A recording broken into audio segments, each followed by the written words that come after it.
வணக்கம். நம்ம கரம்பக்குடி எம்ஜிஆர் காசுல ஒரு 85 மாடல் ரிலீஸுங்க.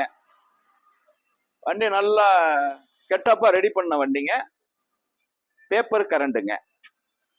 இது ஒரு 5,15 ரூபாய்க்கு கிடைக்குங்க. 5,25,000 கிடைக்கும். வண்டி நல்லா கெட்டப்பா இருக்கும். அடுத்து 2003ங்க. இதுல ஏசி பவர் சரிங்க வந்துருங்க. வண்டி நல்லா கெட்டப்பான வண்டிங்க. இதுவும் 5,15 ரூபாய்க்கு கிடைக்குங்க. 5,25,000 இதெல்லாம் ஆல்ட்ரு பக்காவா இருக்குங்க. ஜீப்பு இதெல்லாம் பெரிய டயர் போட்டு ஆள்றது. அடுத்தது இது வந்து 2006 2030 வரைக்கும் எஃப்சி இன்சூரன்ஸ் கரண்ட்ல இருக்கு. தெளிவான வண்டி, குவாலிட்டியான வண்டி. இது வந்து 3 ஓனருங்க. இந்த வண்டி நடுவுல நிக்கிறது ஒரு ஓனருங்க. அந்த வண்டி ஒயிட் கலர் 2 ஓனருங்க. இந்த வண்டியெல்லாம் ஸ்கிரீன்ல உள்ள நம்பருக்கு கூப்பிடுங்க. யூடியூப் சேனல்ல எம்ஜிஆர் கார்ஸ்ன்னு பாருங்க. தெளிவான வண்டி தான் நம்ம பண்ணிட்டு இருக்கோம். இந்த 3 ஜீப்பு இப்ப லைவ்ல இருக்கு. கூப்பிடுங்க ஸ்கிரீன்ல உள்ள நம்பருக்கு. யூடியூப் சேனலை பாருங்க. வணக்கம், உங்கள் எம்ஜிஆர் கரம்பக்குடி.